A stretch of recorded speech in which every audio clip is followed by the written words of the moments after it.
سرکار کا روزہ ہوتا ہے.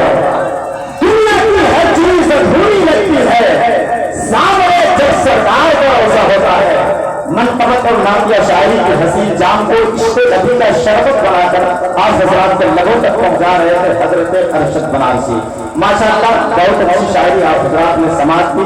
جب حضرت کی شاعری ہو رہی تھی اس وقت ایک دل نشین خطیب کی آمد ہوئی. خطیب اہل سنت حضرت علامہ مفتی غفران اور حری صاحب اللہ کی پاکیزہ موجودگی ہے. ممبر شریف پر بالکل سر دستر میں بیٹھے ہوئے ہیں. خطیب اہل سنت حضرت قاری مشتاق صاحب اللہ کی بھی آمد ہوئی. حضرت کا استقبال کرتا ہوں. ارشاد نے کہا کہ دل نے آواز دی صاحب پہ سکینہ آیا. مصطفیٰ آیا تو انسان کو جینا آیا. دیکھو علامہ غفران کو جگہ رہتا ہے. اعلیٰ حضرت کے انگوٹھی کا نگینہ آیا. انشاءاللہ تعالیٰ بہت دیر حضرت کی گفتگو آپ حضرات سماعت کریں گے. بہت خوبصورت طریقے سے آپ حضرات بیٹھے ہوئے ہیں اور ماشاءاللہ آپ حضرات سن بھی رہے ہیں. میں چاہتا ہوں کہ ایک مرتبہ سارے لوگ زندہ دلی کا ثبوت پیش کریں اور پورا مرتبہ ہاتھ اٹھا کر ذرا بولے یا رسول اللہ. آواز بلند کریے محبتوں کے ساتھ ذرا بولے یا رسول اللہ. مزاج کی بجائی کی حسین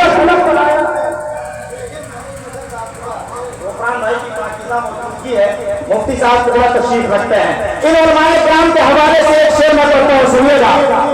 مساجد کی بجائی کی ہنسی مکتوب آیا ہے. بہت دن بعد فخر یوسف و یعقوب آیا ہے. واہ واہ واہ. مساجد کی بجائی کی ہنسی مکتوب آیا ہے. بہت دن بعد فخر یوسف و یعقوب آیا ہے. جب عرش میں سرکار کو میرے فرمایا فرشتے پھول برسائے میرا محبوب آیا ہے.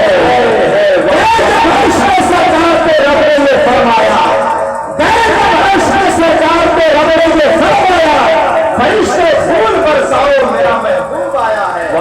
فرشتے پھول برساؤ میرا محبوب آیا ہے.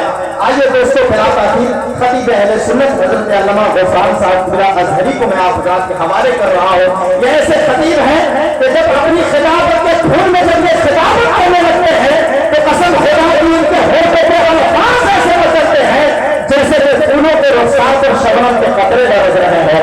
قرآن و حدیث کے روشنی میں بولنے والا ایک عظیم الشان خطیب کو میں آپ حضرات کے حوالے کر رہا ہوں. محبتوں کے ساتھ پورا مجمع اسٹیج سے لے کر مجمع تک, مجمع سے لے کر اسٹیج تک جو حضرات جہاں بیٹھے ہیں اپنی جگہ سے محبتوں کے ساتھ حضرت کا استقبال کریں. نعرہ تکبیر, نعرہ رسالت, ذکر شہداء کربلا, نعرہ تکبیر, نعرہ رسالت. میرے سر جس کو ہوتا ہے پسینہ میرے آقا کا, وہ مجھ کو خوشبو لگانا بھول جاتا ہے.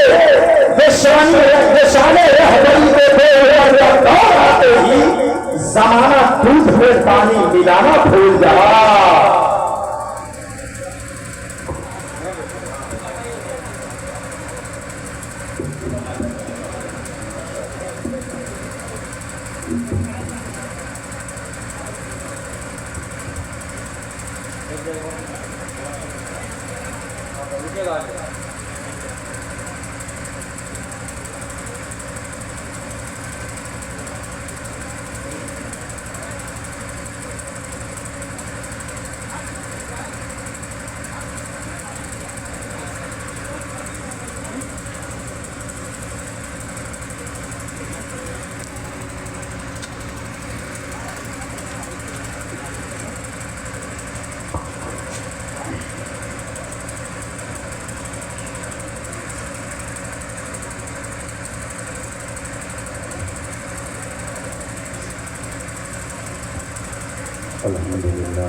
الحمدللہ رب العالمین والصلاة والسلام علی رسولہ وحبیبہ الکریم وعلی آلہ واصحابہ اجمعین ثم اما بعد. قال اللہ تبارک وتعالی فی کلامہ الکریم أعوذ بالله السميع العليم من الشيطان الرجيم بسم الله الرحمن الرحيم.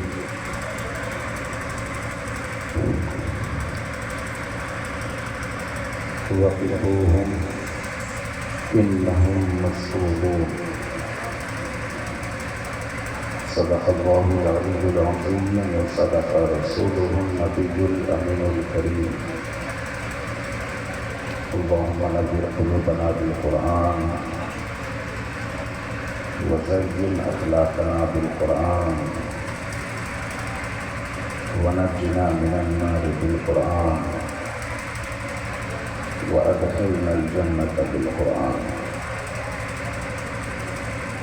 منبر نور پر تشریف فرما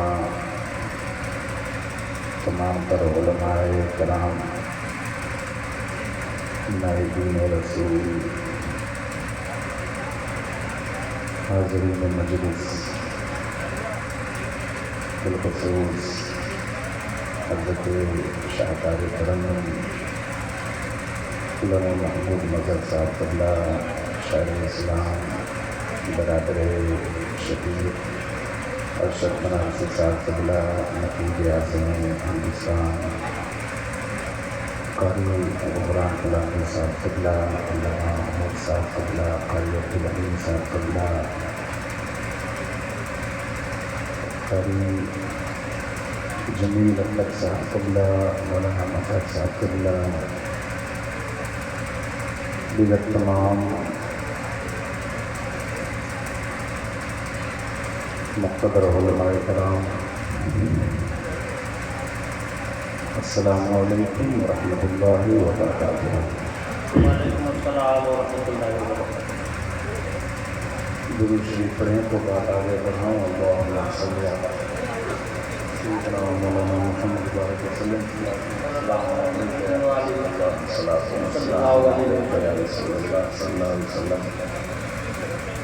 جیسے آپ سب آئے ہیں، تمام تر علماء آئے ہوئے ہیں، جناب قاری خورشید صاحب قبلہ کی دعوت پر لبیک کہتے ہوئے مجھے تو اور بھی آنا ہی تھا، کسی حال میں آنا تھا۔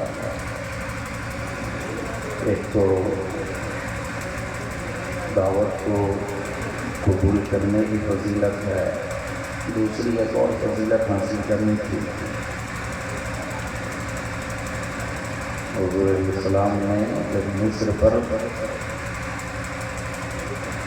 مصر کے بارے میں اپنے صحابہ کو فرمایا کہ تم لوگ عنقریب مصر کو فتح کرو گے، تو جب وہاں جانا تو وہاں کے لوگ تھوڑے سخت مزاج ہے، ان کے ساتھ بڑی نرمی سے پیش آنا۔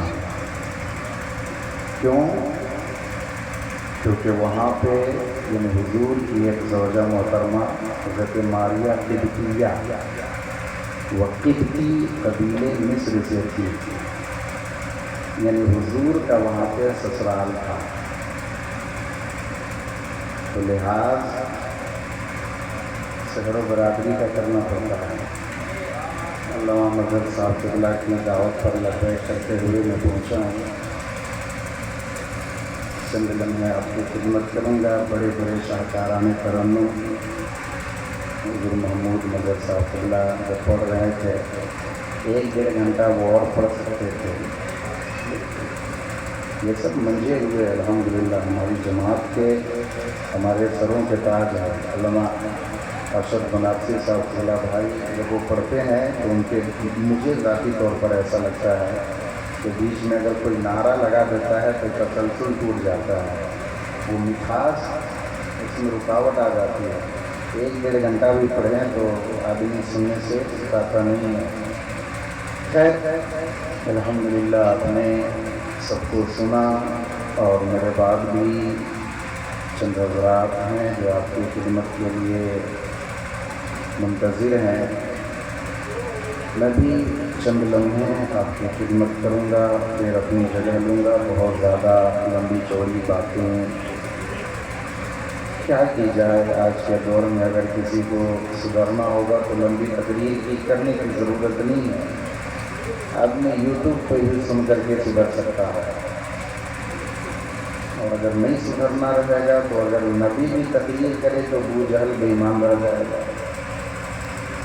پہلے سننے اور محافل میں بیٹھنے کا جو مقصد ہونا چاہیے، ارادہ اور نیت ہی یہ ہونی چاہیے کہ میں جا رہا ہوں حسین کے نام کی محفل میں، کچھ ایسا سنوں گا کہ میں اس پر عمل کروں گا۔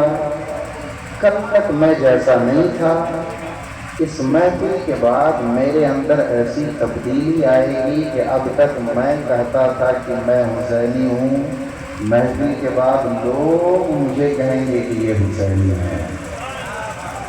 تبدیلی آنی چاہیے۔ محافل بیانات اگر اس سے مقصد ہی اگر تبدیلی نہیں ہے، اندر قلب میں کوئی یعنی ضمیر پھر بھی نہ جاگے، امام حسین کی شہادت اور ان کے واقعات سن کر اگر دل میں ہلچل نہ ہو، سمجھ لیں دھیرے دھیرے ضمیر مردہ ہوتا جا رہا ہے۔ گرو نانک نے اپنے ششیہ سے کہا تھا کہ امام حسین کا جب نام آیا کرے تو سر کو ادب سے جھکا لیا کرو، سر کو ادب سے جھکا لیا کرو۔ کیوں؟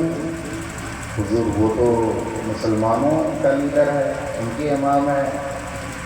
اچھا وہ صرف مسلمانوں کے امام ہیں؟ ایسا کرو کل جا کر کے تم اپنی بہن سے نکاح کر لو۔ کہا نہیں، میں کیسے اپنے بہن سے نکاح کر سکتا ہوں؟ کیوں نہیں کرو گے؟ کہا میرا ضمیر مجھے اجازت نہیں دیتا۔ کہا جو ضمیر تجھے اجازت نہیں دیتا اسی کا نام حسین ہے۔ ضمیر اگر جاگا ہو، زندہ ہو تو انسان کے اندر تبدیلی ممکن ہوتی ہے۔ وہ کچھ سیکھتا ہے۔ آپ آ جائے گا۔